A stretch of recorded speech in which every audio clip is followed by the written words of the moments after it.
So hello to all. I am Michael Thomas, director of the Edith O'Donnell Institute of Art History at the University of Texas at Dallas. And I am particularly pleased to welcome you today to this final installment in a series of 4 summer seminars on new work in art conservation organized by the O'Donnell Institute. We are very happy today to have Elena Torok, Lance Lander, and Katie Province from the Dallas Museum of Art.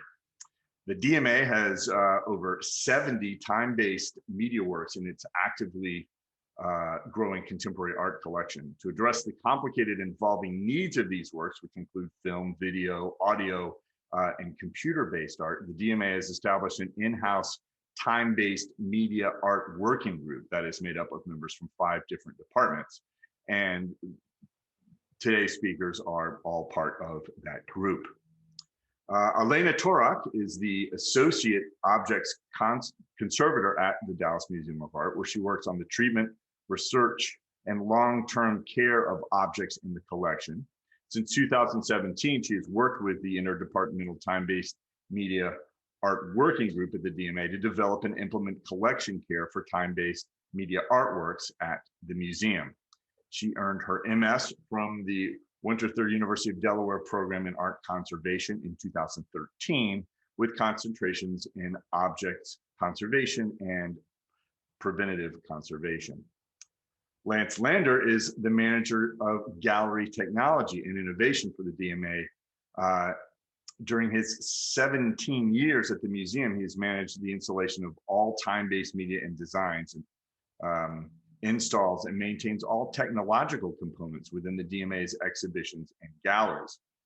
Lance also works directly with the conservation department to properly care and store the DMA's media-based artworks, and recently designed and developed a migration station to transfer magnetic tapes to digital format. He has developed pioneering innovations in remote access, automation, and playback reliability. Beginning in 2006 with Fast Forward, he's been behind numerous noteworthy exhibits at the DMA. Recent ones include one of my personal favorite, the 2019 focus on Rodnyard Jarkensen, also Speechless, Different by Design in 2019, and For a Dreamer of Houses in 2020. And last but not least, Katie Province is the Associate Registrar for Collections and Exhibitions at the Dallas Museum of Art, where she assists with acquisitions to the permanent collection and exhibitions. She handles all aspects of discretionary purchases and gifts, including vendor-donor relations, shipping, and accession into the collections. She has worked on some of the DMA's most notable recent exhibits, including Mexico, 1900 and 1950, Diego Rivera, Frida Kahlo, Jose Clemente Orozco, and the Avant-Garde from 2017, Jonas Wood from 2019, and For a Dreamer of Houses in 2020. She received her MFA in art history from Texas Christian University in 2011. So please join me in welcoming Elena Torok, Lance Lander, and Katie Province, who will present Installation and Preservation of Time-Based Media Art at the Dallas Museum of Art. Okay. Thank you to everybody also for joining us today. We're really excited to be here, and we're really excited that EODIAH invited us to be part of this conservation series as well. We're going to talk to you today about the installation and preservation of time-based media art at the DMA. So all 3 of us are going to speak a little bit. I'm going to first share general information about what time-based media art is, and the examples of some of the things in our collection and some of the preservation challenges. Then Katie's going to talk about the installation and preservation of Alex DeCourte's Rubber Pencil Devil. So you can see the process of one of these installs kind of from start to finish, from the beginning of the planning process to actually getting the piece up. And then Lance is going to speak last about some of the highlights that he's worked on. He's been here longer than any of us working on time-based media art, and so he's just going to share some of his favorite case studies as well. And then we're going to open it up for questions. So time-based media art can be defined it basically is any artwork that has a duration. So we're talking about video, software, computer-based art, audio, slides, film, and performance. And when we say duration, it can be anything that, lasts only just a second or two. So this work by James Coleman is just like a 2-second or a quick second, a few seconds of looped video. Yeah, it's the same, over and over again, or 7 seconds long. That's, very quick. And then this work by John Gerard, which isn't in our collection, but was a recent install at the DMA, has an infinite time loop. So it's a software-based artwork that it's a take on climate change and depicts it's a simulation of the site in Spindletop, Texas, where Lucas Gusher was, where the first major oil find in 1901, and it has this a simulation of a flag in real time, so it plays with the time of day and everything in Texas and moves around the landscape. So you can go into the gallery and look at it at any point in time, and you're never going to see the same exact image. So the majority of so we have over 70 works in our collection, and the majority of those are video, with also a handful of software-based artworks. We have only one audio work, I think one film, and so the majority of our presentation today is going to focus on video and software-based artworks. The first time-based media work to enter our collection was this single channel video by Rosemary Trockle, for example, Balthazar, age 6. This was accessioned in 1998, and we've been steadily collecting ever since. So it is the newest area of our contemporary department. And the DMA has an encyclopedic collection, but this is among the most recent acquisitions are part of this group. The most recent work that became part of this collection was Wu Sang's Girl Talk, which we acquired just last year. And this is it installed in the new museums. We haven't installed it yet at the DMA. And as technologies have evolved over time, artwork has become bigger and more challenging as well. So this is a piece that's up right now, Alex de Cortez' Rubber Pencil Devil, which Katie's going to talk about in a bit. But a huge number of components and a huge number of challenges to installing it. So we deal from all of it with all of it and everything in between. This requires a huge team of people behind the scenes to make sure that we're doing everything we can, dealing with these challenges that are involved with the installation, preservation, and acquisition of these types of works. So we have an interdepartmental team at the DMA. We don't actually have a time-based media conservator, which many museums have, but we work together on all of these different things, and the three of us represent 3 of these departments. So I work in the conservation department, Katie works in the collections department, and Lance works in the exhibitions department. And it truly does require a lot of collaboration, between all of these different parties to put these things up as they need to be. So in talking about acquisition, when we say we own a work of time-based media, what does that actually mean? When we acquire a work of art or time-based media art, it usually comes with a certificate of authenticity, installation instructions, and we rely on the artists in the studio for these to be we try and get as much detail as possible with this. The playback media, so for video, that would be an archival master, exhibition copies, and any kind of format information. And for software, this would be like the software, the hardware required to play it, any relevant source codes, et cetera. All necessary deliverables, which are physical components and other things that come with the work of art that are used to install it. And then any specifications for other components of the artwork that are not included with these deliverables. So things you might need to rent or purchase each time the work is installed.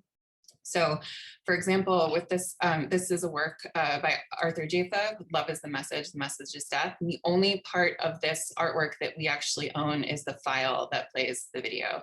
So it's been installed 3 times at the DMA, and each time it goes up, we have to the speakers, the sound equipment, everything else in this room, we have to either purchase or rent in order to install it. And that's part of the detailed installation instructions that have been provided by the artist.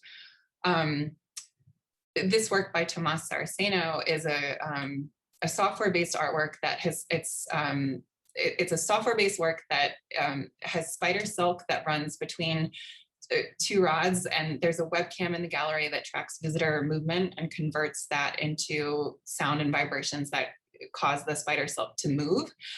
So it's a software program in the computer that was, custom designed by the artist. And so this is something that when we acquired it, all of that software and everything required to play it, the webcam, the laptop, all of that came with it with as much information too. So some reasons why we don't acquire everything required to play something in the beginning. This Coleman plays on a very specific type of LED screen, and technologies change really quickly. It's also massive. So for reasons related to preservation and also even just physical storage, where to put this, it doesn't make much sense for us to purchase this entire screen. So we're able to rent it every time we need to play this artwork. And also there's physical elements that just have a known lifespan. So this is a work by Bill Viola, The Crossing, and it plays on 2 different screens back to back. And the screens are made of a vinyl. So if you think about like your shower curtain, which is made of a similar material, it only lasts a few months or a few years before it starts to yellow and change shape. And so obviously that would change what the image looks like if you have a deteriorating screen behind it. So it's something that every time we show the work, we need to replace the screen. There's a number of preservation challenges associated with collecting this type of artwork. So first, as we were saying, technologies change rapidly over time. So this is a work by Bruce Conner called Report. It's about the assassination of JFK in Dallas in the 1960s. It was originally on 16mm film. And as newer technologies have been available, Conner's representatives have actually recently moved the work onto a digital format. So the studio is taking care of doing that upgrade, that change. We have a number of pieces in our collection this is a work by Ant Farm. We own 2, the Cadillac Ranch Show and also Media Burn, that show this car being driven into a wall of monitors with a huge flame. And the original for this is a beta master.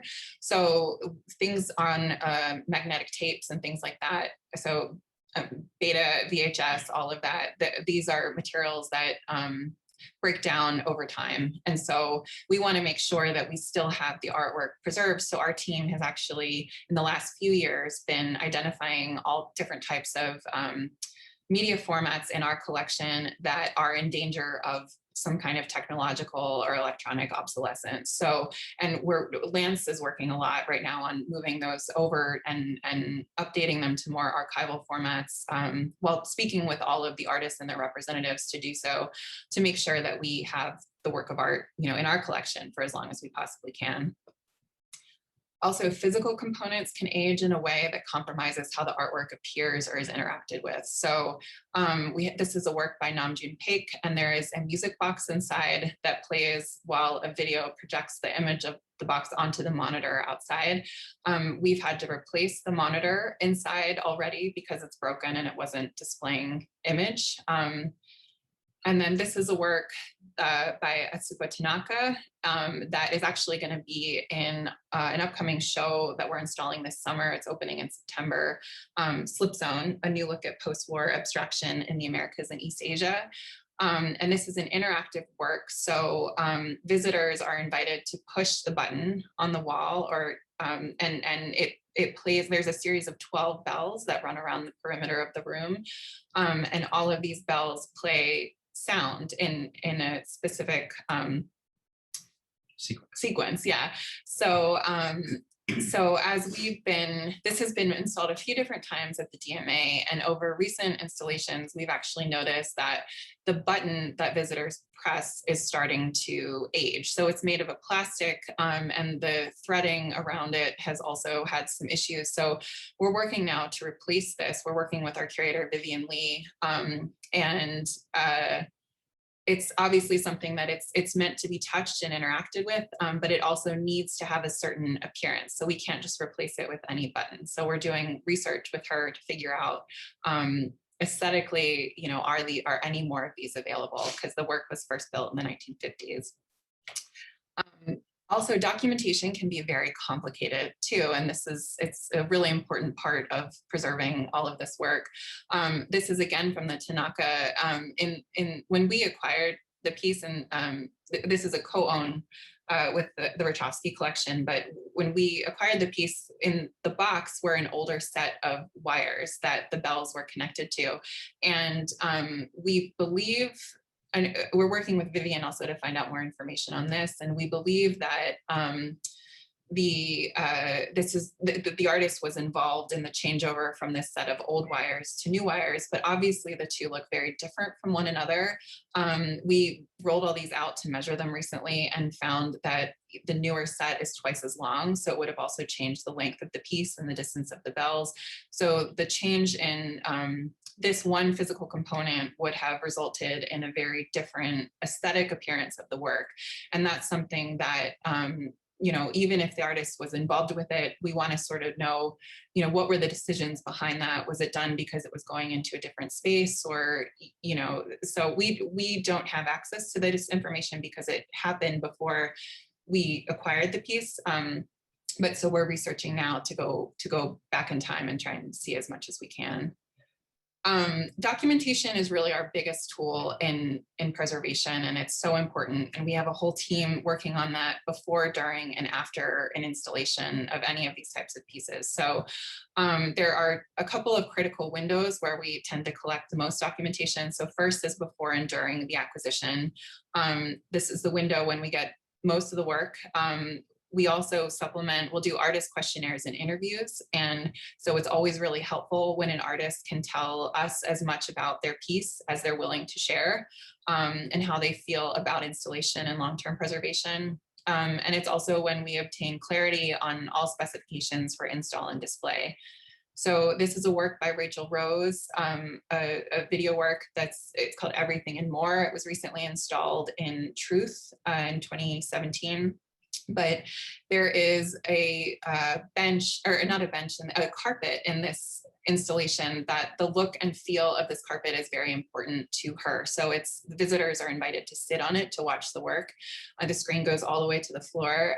So this is something that it's detailed in the installation guide, exactly, what this look and feel of the carpet should be. We also collect information for space planning in our building. So we want to know, when we bring things in, is there anything we have to do to our building spaces in order to accommodate the installation? So this is a work by Valeska Soares that involves over 2,500 incandescent light bulbs, each with their own pull chain. So visitors are able to walk through and pull each of the, to turn the lights off and on. And up until a year ago, we actually didn't have anywhere in our building that had the capabilities to accommodate for the electrical load of this piece. So it's also something that's really important to know before you install. Here's another image of the lights. We also acquire information during every single iteration of the work. So an iteration is just every time it's installed. This is really important because from one iteration to the next, the piece itself can look very, very different. So this is the Arthur Jaffa work that we showed before. And so he works a lot with video collage. And so Love is the Message is Death, shows a number of video clips that depict violence against Black people, just juxtaposed with images of popular media and Black culture, and showing past, present, and future scenes as well. So it's about I think it's 7.5 minutes long, and it was installed first at the DMA as a centerpiece in Truth. And then last year, the second time it was shown was shortly after the murder of George Floyd. The Hirshhorn and Smithsonian Museum did a live stream of this video, and I think 10 other institutions participated in this live stream event as well. So they're both the same piece, but obviously very different viewing experiences from one to the next. So we make sure to document each of those and why certain decisions were made to show it in the way that it was shown. Here's another example. This Phil Collins work, The World Won't Listen, is in our collection from 2007. It was first shown in Hoffman, and it's a 3-channel video showing people singing karaoke. So it's a huge piece, but when it was shown in Truth, we didn't have the room a few years later to show all 3 of these channels. So there was communication with the artist at that point to ask if it was okay to just show one channel, which it was. So the piece was shown just one channel, just one video, which we replaced at different points in the exhibition. So all 3 of the different videos were shown, just not at the same time. But again, something really important to document because it would have looked much different. We have specific templates and reports that we use to do all of this, and the 3 of us actually work together to collect all this information with each work of time-based media when it's shown.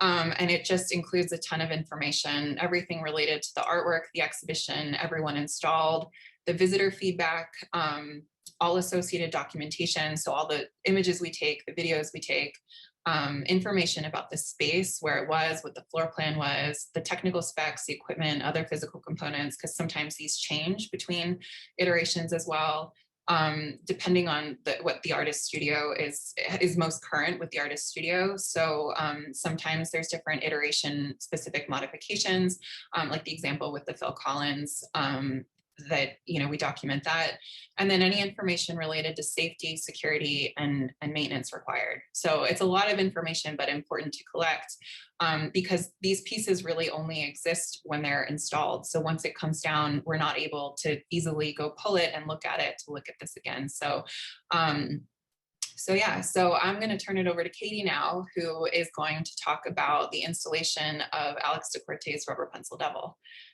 So yes. Okay, hi everybody. So as Elena said, I'm going to walk you through our installation of Rubber Pencil Devil kind of step by step, so you're able to see the entire process from start to finish. So Alex DeCourte's Rubber Pencil Devil is a large scale and immersive work that consists of a house comprised of glass, painted aluminum, vinyl, velvet, plexiglass, folding chairs, neon, and a high-res digital video with color and sound that plays on a large wall of monitors. DeCourte uses a range of materials and pop culture references to explore the ideas of the home and the screen in this work. Visitors are invited to walk into the house and around the brightly patterned subfloor to watch nearly 3 hours of video inside, which involves a series of 57 scenes inspired by media from DeCourte's childhood, including Mr. Rogers, Sesame Street, Dolly Parton, some of which are seen here. There are 57 scenes because the work was originally installed at the Carnegie Museum's 57th Carnegie International Exhibition in 2018. Over 200 tubes of neon line the house exterior with window scenes that display different holidays and seasons in chronological order. The DMA acquired Rubber Pencil Devil in 2019, and it was installed in early 2020. Preparing for this install took nearly a year and included planning for the work's long-term preservation, both during and after display. Lance, Elena, and I represent just a fraction of the huge team that worked together to make this project happen. Pictured here are most of the DMA staff members who worked on the project. Not pictured are multiple representatives from Alex DeCorte's studio and external contractors who were critical collaborators. Rubber Pencil Devil was installed over a 5-week period in February and March 2020 as the centerpiece in the exhibition For a Dreamer of Houses, curated by the DMA's Dr. Anna Catherine Broadbeck. The structure is over 16 feet tall and will only fit in one space at the back of our contemporary galleries, known as the Barrel Vault. The show's title is borrowed from a passage in French philosopher Gaston Bachelard's The Poetics of Space and focuses on houses, the home, and how spaces we live in shape the way we interact with the larger world. In addition to DeCorte's piece, the exhibition features multiple other works that reference similar themes, including other sculptural installations that visitors can walk around and inside of, like this chapel by Dallas-based artist Francisco Moreno, and this hub by Doho Sa. Over the next slides, I'm going to discuss how our team prepared for this exhibition and walk you through our 5-week install so you can see all the different elements of and how they work and how they came together. Preparation began for this in early 2019 when Lance and Elena traveled to Pittsburgh to see the work as it was displayed at the Carnegie and to speak with their install team. At the time, they were also able to meet representatives from DeCorte's studio who provided valuable input and critical guidance as we began our planning process. One thing that was readily apparent from the beginning of the planning process was that we didn't actually have enough electrical power in any part of our building to be able to support the work. The neon, which is powered by 42 transformers in total, required 13 separate 20-amp circuits, and the monitor wall needed its own separate 20-amp circuit that was separate from the neon. Our electrical contractor ran power through the building from the basement. The work was long overdue for our contemporary spaces, and although this wound up being quite expensive, we were able to analyze power needs for a number of upcoming exhibitions in the space and install enough power for other works of art, including the Valeska Suarez, which Elena mentioned earlier in this presentation. Because the dimensions of our space were quite different from the gallery that it was shown in at the Carnegie, Alex DeCorte's input was important in creating the floor plan for this iteration. He was able to visit the DMA in early 2020 to determine the orientation of the house and placement of the patterned vinyl subfloor. Even though the Barrel Vault is one of our largest exhibition spaces, we were still limited by dimensions. The house is so large that it could only be rotated to a certain degree to allow for safe visitor passage and to meet ADA requirements. The piece came in over 30 crates, some so sizable that they couldn't come through our basement and had to come through our front entrance, which required the removal of the glass doors. Installation began in early February 2020, and 2 members of DeCorte's studio joined us for different parts of the install. They had given us in advance a very detailed 100-page document that walked step by step through the process and from beginning to end, but it was extremely valuable to be able to have them with us, somebody who had installed it before and was very familiar with the piece. So we were very, very grateful for that.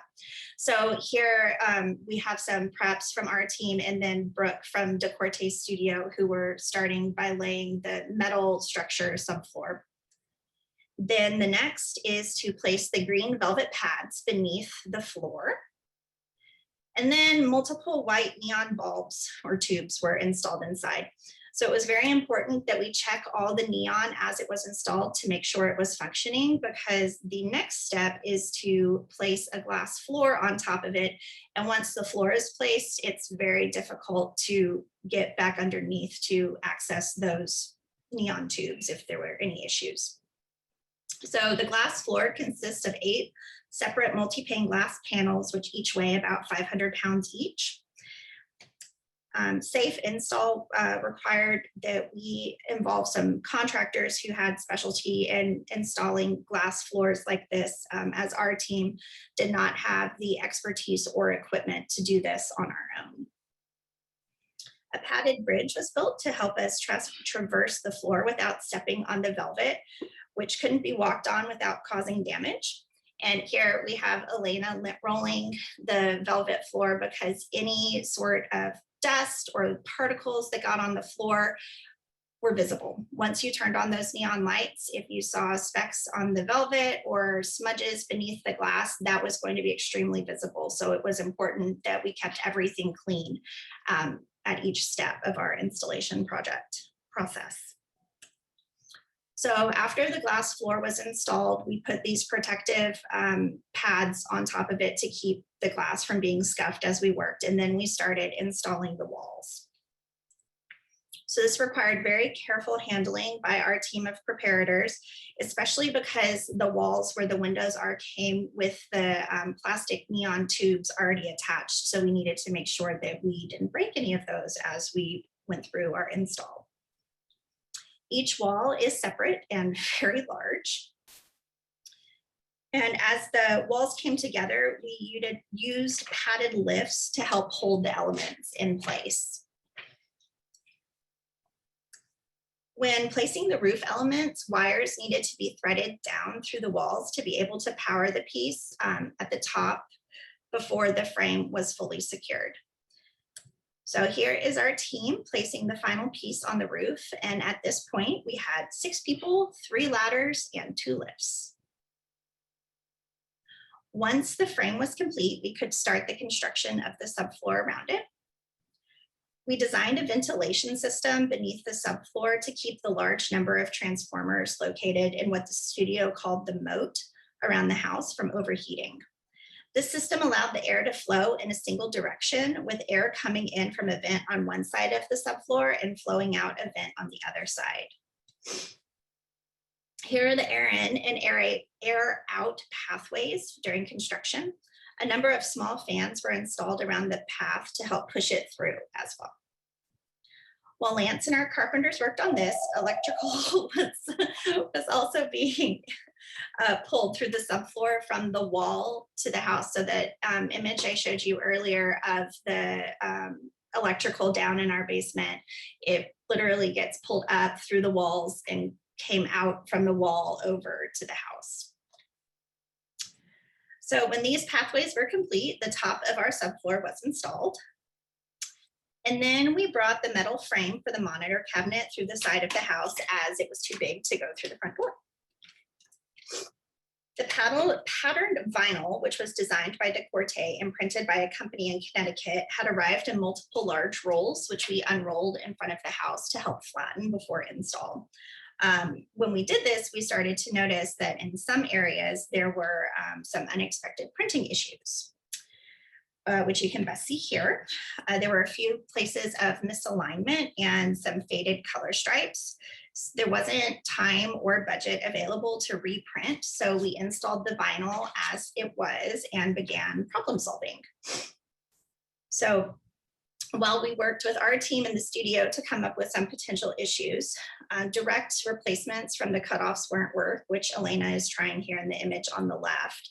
But our designers started to experiment with very thin vinyl patches that could be adhered over the problematic areas, which really worked well.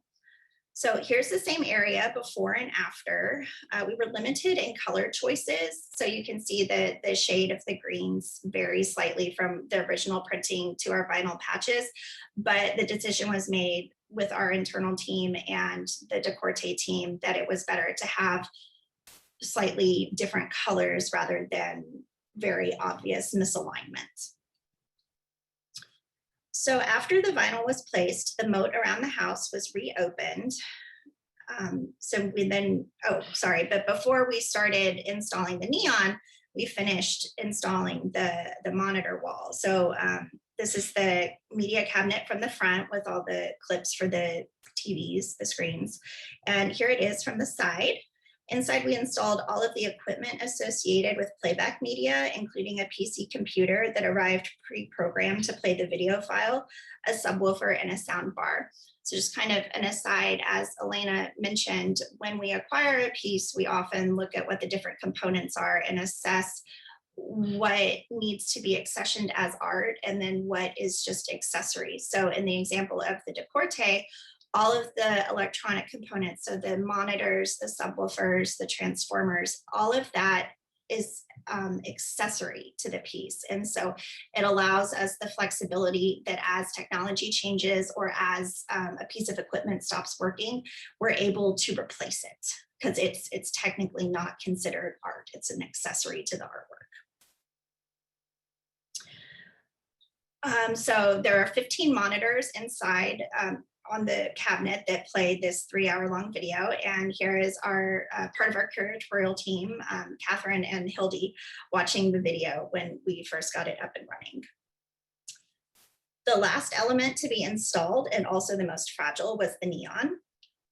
A number of our preparators are trained to install neon, but because of the huge number of pieces and our time frame, we also hired some additional preparators and some contractors from a Dallas-based neon company to assist us with the install.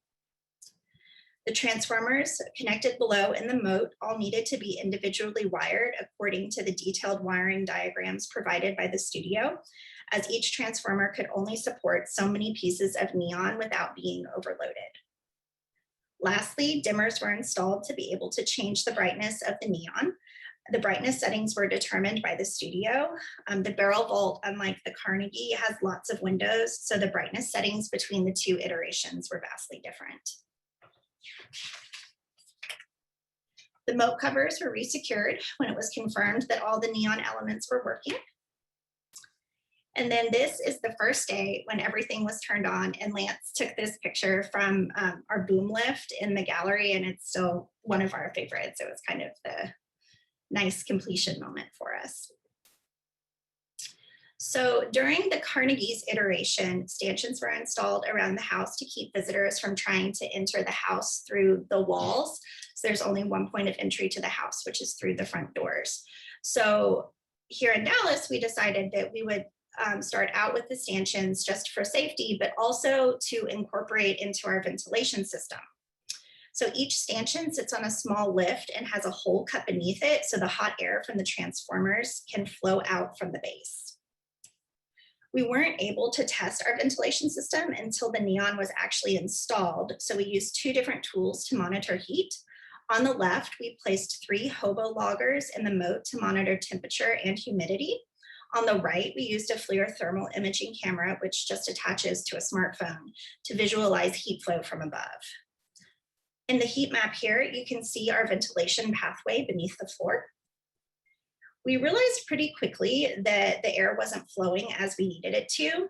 After the neon was on for only a few hours, moat temperatures peaked as high as 120 degrees Fahrenheit, which was much too hot and risked damage to the transformers.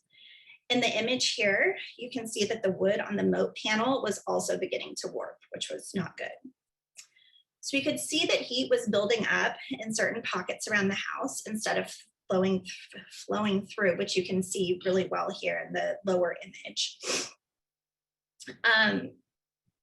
Because heat rises, the warm air was getting trapped where we had these wood supports at the top to support the moat panels, and the hot air wasn't being able to flow through, it was getting trapped. So there was an opening event for this exhibition while we were still resolving this heat issue. Here's Catherine speaking to a crowd at what none of us realized would be the last public event for a year, because 2 days later, we closed due to the COVID pandemic. For the next 6 months, no one on staff was allowed to enter the museum except for a small team that cared for the building and collection. Our install team kept working together on the house, just now from our own houses, to organize install documentation and finalize plans for resolving our heat issue.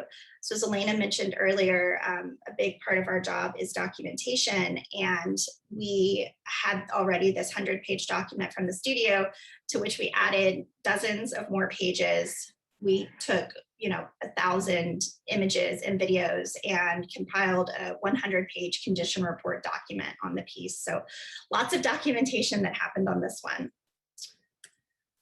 So by the time the first part of our staff started returning to the building, multiple new safety protocols were in place that altered the way we needed to think about working in groups. To fix the heat issue before our August reopening, 3 people needed to work closely with one another to carefully lift the moat panels. Now in masks, our team drilled multiple holes through the top of the cross supports and added a number of new fans to improve airflow. Both measures helped significantly, and the temperatures under the subfloor dropped by about 30 degrees. With heat mapping, we could see that the air was also flowing as we intended it to through our initial design. We were also involved in helping the museum plan for visitor safety. After discussion with the studio and our curatorial colleagues, the decision was made to remove the chairs inside the house because they were the only part of the installation that visitors touched, and there was no way to clean them after each interaction without causing damage to the paint or plastic. We had spent a lot of time before the pandemic discussing visitor capacity and gallery attendant placement, but this also needed to be reevaluated before reopening to allow for social distance guidelines. We'd always planned for having 3 gallery attendants total, 1 at the entrance to the subfloor to direct visitors around the house, 1 at the back of the subfloor to watch the back of the house, and 1 at the entrance to the house to make sure no more than 4 visitors entered the house at one time. For reopening, visitor numbers were significantly reduced, but we still felt it was critical to have those 3 guards. A number of different staff members are involved in caring for the piece while it's on display. These are our 2 gallery maintenance specialists, Marta and Elia, who pretty much every day will go up and dust the neon and work on the subfloor to make sure there are no big scuff marks that are visible. So they are very important in the pristine presentation of this piece. We also trained our security supervisors to turn the neon on and off. So the video is on a timer, but it can also be controlled manually. So that is the end of our install process. We are getting ready to deinstall, and that's a whole other set of things to think about. So, but on a final note, time-based media artworks are susceptible to technical issues, and electronic elements occasionally require attention, especially if parts of the artwork aren't displaying properly.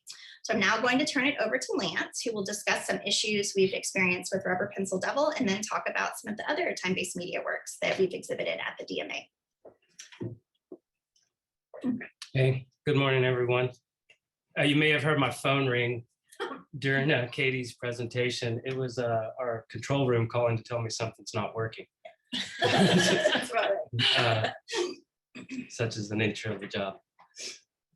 Here you see at the bottom of the screen, this is the taskbar from Windows. It's not supposed to be there. The video didn't open in full screen when the computer started. This is an easy fix. You can just get a mouse and plug it into the back of, I added a USB port, and you can plug it in the back and click it away, or you can just reboot it. I haven't been able to figure out why sometimes it's like every 13 times it just boots up this way, but if you reboot it, it'll go away. This is a screen that when I see this, I say it needs a hard reset, which is just a fancy way of saying you turn it off and back on again. But these are all these screens are in a chain. There's 2 outputs from the computer. The bottom 9 are one output, and the top 6 are another output. So the signal goes from right to left, from the bottom towards the top. And when that screen in the middle is out, it blocks the signal from the other monitors. So if you just turn it off and back on, everything will work again. But it takes 2 people to remove that side panel. There's 2 screws in the top and 2 screws at the bottom. And it's very cumbersome. It's a very big piece of sheet metal. It wobbles, and you're walking around neon, so there's a lot of fragile components around. This is a section right here, the Halloween section. We came back from the COVID shutdown, and it wasn't working. And I told Elena, let's try to figure out why it's not working without opening the mode. And so we have these neon testers, which basically sends a charge to the tube, and it'll make it light up, or make it just a small portion light up, and you can tell if the tube is good or not. We checked that. The tubes were all good. She got her heat camera, and we could tell that all the transformers were working. So I thought, well, it's got to be one of the dimmers. And so then we opened up the mode, And sure enough, this dimmer had shorted out. The knob had shorted out. These are custom built. The studio had some guy, I don't remember where he was. I think he was in Philadelphia. And he custom builds these things. It's not like something you could just go to Home Depot and buy. But I think they had one extra. They had one in the studio that worked. So just to get the piece lit, we just plugged it directly into the transformer. We just didn't have brightness control, but the piece worked until we were able to get this this dimmer and put it back in line. Here's a shot of TMS. This is Elena and Katie do such a great job of documenting everything that goes wrong or everything, all the technical issues. And we don't have a lot with this piece, fortunately. But everything I install is going to need attention at some point. Now we're going to look at some case studies. This is Bill Viola's The Crossing. And I told Elena to put this up here because it's interesting, because I was a visitor at the museum in 1998. I came to see the Stanley Cup. The Dallas Stars had won the Stanley Cup. I just came to see that. And I ended up, wandering the galleries and ended up in Hoffman. And I watched this video and I was amazed by it. I didn't even think of video as art. And I was just mesmerized. It was so beautiful to me. And I can't remember which side I watched, but then I walked around and there's a whole nother side.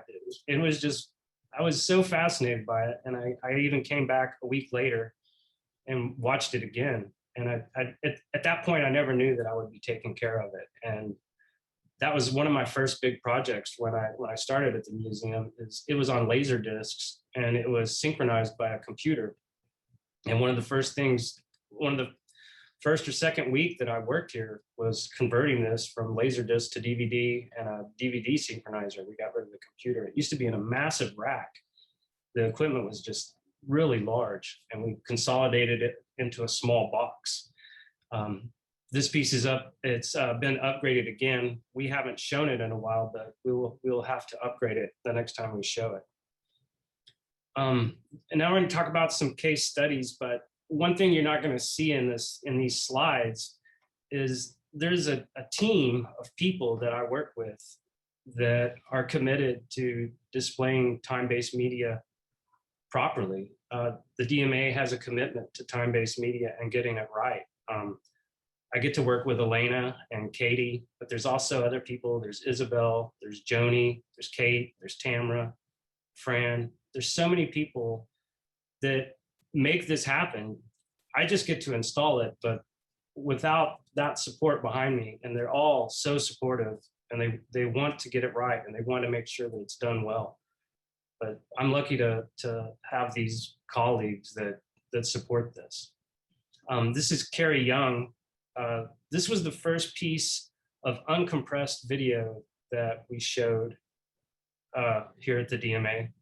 It's a beautiful piece. When she came for a site visit and she told me she was obsessed with playing uncompressed video, which I kind of thought she was crazy. I was like, well, the compression is so good now, you can't even tell. But it's now a trend. Artists are, across the board wanting to show uncompressed video. So this was a really good installation. It turned out very beautiful. She was proud of it. I was proud of it. This is Truth. This was 24 time-based media pieces installed in 3 weeks. It was a very grueling installation. The Phil Collins had to be cut down to just one channel at a time. We switched them out. It was a 3-month run and we switched out we showed a different channel every month. The Bruce Conner, that was a beautiful piece. We got lucky. Those theater chairs, they came from the Texas Theater where Lee Harvey Oswald was captured after the assassination of John F. Kennedy. So it was kind of like this connection that we had this video that talked about the assassination and possibly a chair that Lee Harvey sat in. Mark Bradford, Spider-Man. That's a piece that was just recently gifted to the DMA by the Wachowski collection. And Sharin the Shot, that's a beautiful a dual channel piece. I love synchronized video. I think they're always really something special or cool about them. That's a very beautiful piece. Phil Collins. Just showing the shot from the side where you can see. That was the Omer Fast. The first time we installed that was in the Concentration. no, it was a concentration. So I'm trying to think of that gallery. Focus. Focus, yeah, the Focus 2 gallery. And then the second time we showed it, it was in Hoffman for the Truth exhibition. And I'd already installed it once before, so I felt really comfortable installing it again. And we rented the equipment from a company called EODIAH out of Germany. And I talked to their technician, and we were talking about this piece. And I was like, oh, I know the piece, I've installed it. And then I was opening the equipment for it, and I just kept pulling out more and more speakers. I'm like, why is there so many speakers for this piece? It's only a stereo piece. Well, I contacted Berlin, and they were like, no, he's reworked it. It's now a surround sound piece. But I didn't have the surround sound file, but we were able to borrow it from EODIAH. They had reworked it for surround with him, and so we showed the piece in surround sound. We still have just the stereo version. And then here's the Sharinda shot. This is the side view. You can see the two projectors. And this is Arthur Jaffa. This is from the Truth installation. This was a beautiful installation. It was a high-powered projector, and we had glass doors to control the sound. That worked really well. This is Eni's piece from Speechless. This we had two different versions of this piece. At this point, I think this is the first version. This was interactive, and you could move those capsules on the pedestals, and it would change the sound. They were connected to a synthesizer that's behind the wall, and you could move those capsules, and it would change. And then the center capsule would change the water. The speed. There was a subwoofer under the water, and you could control the wave and the sound, and it would stimulate the water. And this, I guess, this is the version. This is still the first version. No, still the version. Yeah. Well, go back to the. Yeah. So we did another version, and what happened were some of these capsules had broken. The brass elements inside, there was like this stop mechanism that had broke, and it made the capsule where it could spin just completely 360, which wound up all the wires. And on a few of them, it ripped the wires inside out of the circuit board, and we had to repair those. So we had another version where it wasn't interactive, and that was what was in To Be Determined. That was the exhibition, To Be Determined. And this is Julien Charrière. I love this installation. I think this is probably one of my finest installations. This is two projections that are seen together for an ultra wide, high definition. You can't see it. The seam in the center is blended, but this is just a beautiful installation. It has acoustical panels, which I think are very important to video installation. It controls the sound inside the gallery. It's not soundproofing. I think a lot of people get confused and call it soundproofing, but it really just controls the internal room acoustics. And I think it adds clarity to the sound. It's up now. It's up now. You can come see it. It's a very beautiful piece. It might be why security was calling. And then here's a list of people that made the decorte possible. I know we tried to add as many as Yeah, as Lance was saying earlier, we have a lot of people always involved in the install of time-based media. So we try to thank as many of them as possible, and we've tried to put as many names on this slide as we possibly can.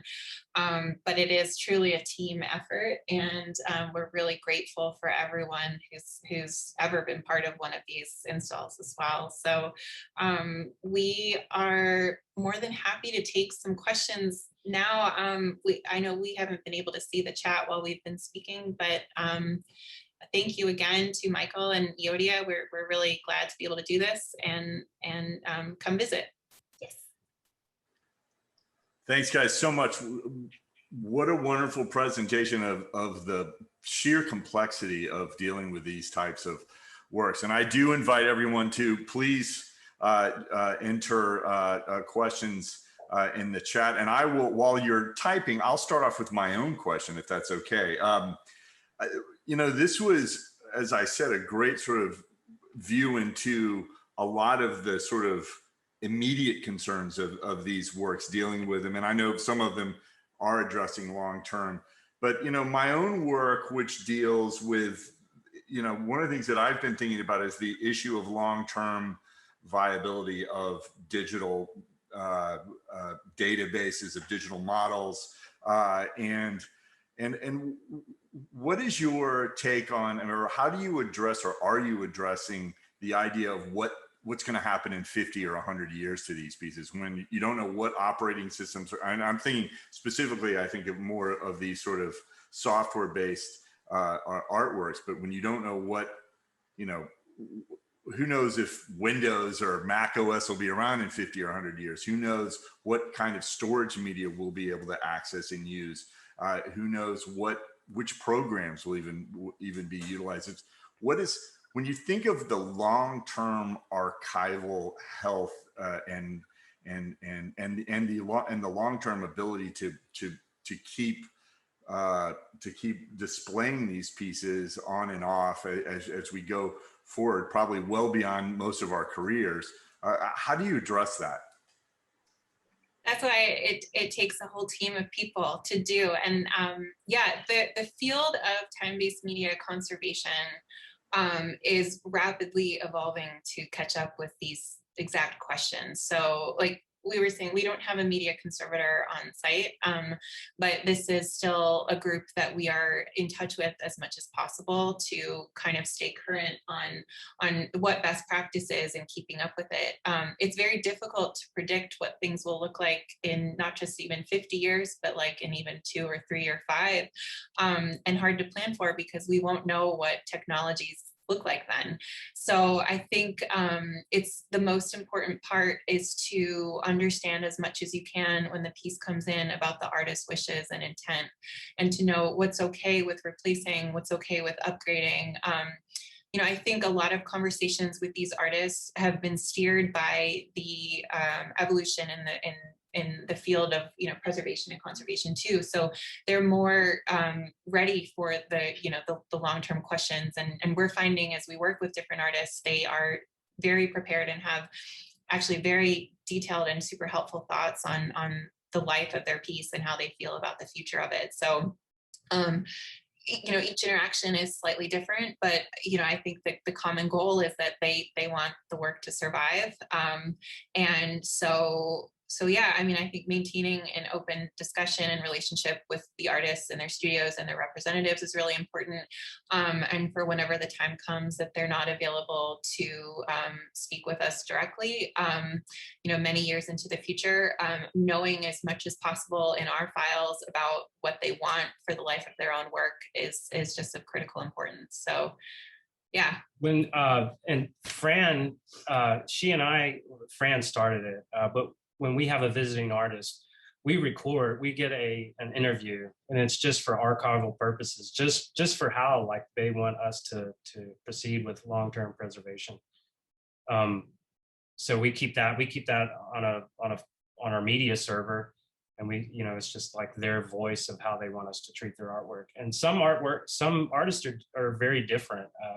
Jenny Holzer is one artist I can think of that does not want her work upgraded. She wants it to represent the time the technology that existed when she created it. When like someone like Omer Fast is constantly improving their files or making it surround. The Phil Collins, we have the version we have is standard definition, and he's upgraded that to it's now a widescreen high definition format.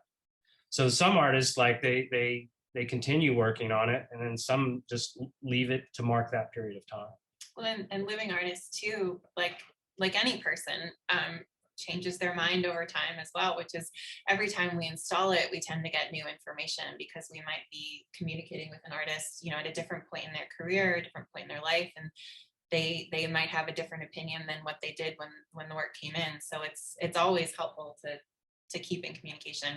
We do have a piece by McCaslin that's it ran off of a VCR, and for an exhibition for the museum's hours, it's just not even possible for a VCR to run over a 3-month period, 8 hours a day, or whatever time we were open back then. But we got permission to him that we keep the VCR there, but the file that plays is actually a digital, it's on a little media player. So there's sometimes you can do tricks like that. I know we have a Bruce Nauman piece that it uses the CRT projector, where you can see the red, the blue, and the green light coming through the lens. And that's a very important part of that piece. So we have a few backups, you know, of that projector. I have a few that when that fails, but yeah, that's one thing you're gonna have to deal with. Are we gonna be able to kind of fake that in the future for exhibitions? Will we get his permission to do that? I mean, there's a lot of unknowns, but each one is sort of like a case-by-case scenario. Like what artist will let you kind of fake it, and some things you just have to know that there's a lifespan to it. Great. A lot, just so much to think about. So we have one question here in the chat. I also see that Carolyn Kim has her hand up. Let's address the chat one, and then I'm also open to, we have a small enough group, I think, or still here that we could, if people would prefer to ask in person, and everyone can turn on their videos if they would like. But I'm going to ask a question here from Selena Capraro. It says, do you have specific language in your acquisition paperwork that allows you to upgrade the technology of the piece if needed, or do you approach it more on a case-by-case basis? A very good question. I think it's mostly on a case-by-case basis, especially like Elena said, our communication with artists as we're acquiring the piece is extremely important.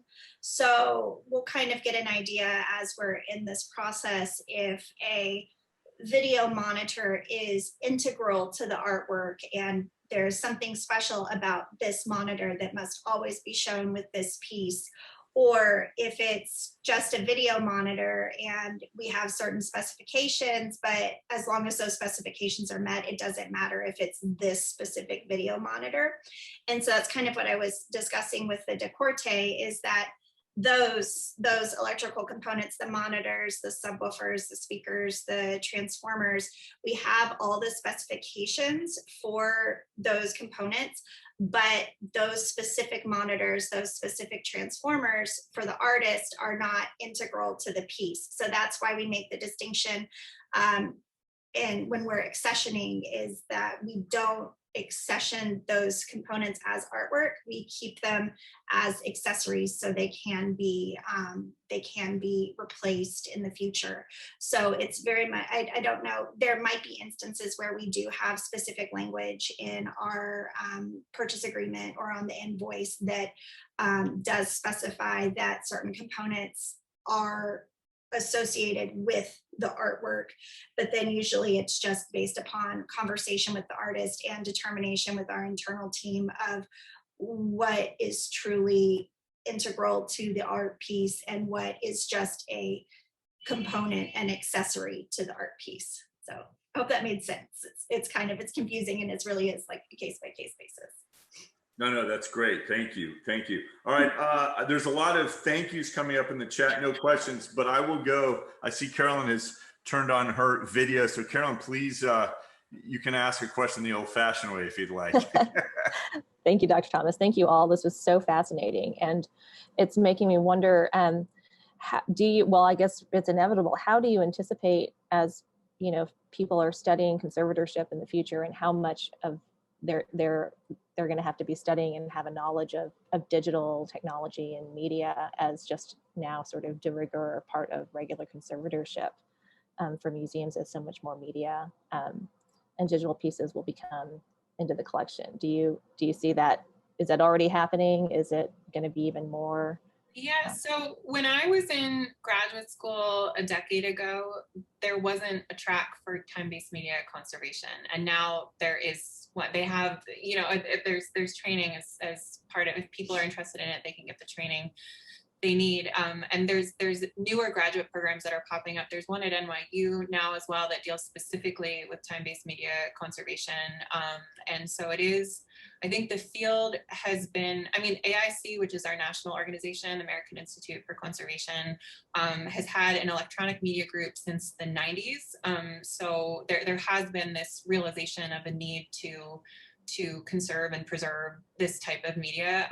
But some of the training programs are relatively newer, but now there's more and more media conservators being trained for the field. So there's quite a few now, and there's great education tracks to get this kind of information and training, because obviously it's very, very different than training for, you know, how you conserve paintings or how you conserve sculpture or, you know, works on paper. So yeah, it really is its own specific discipline and with its own very unique challenges associated with it too.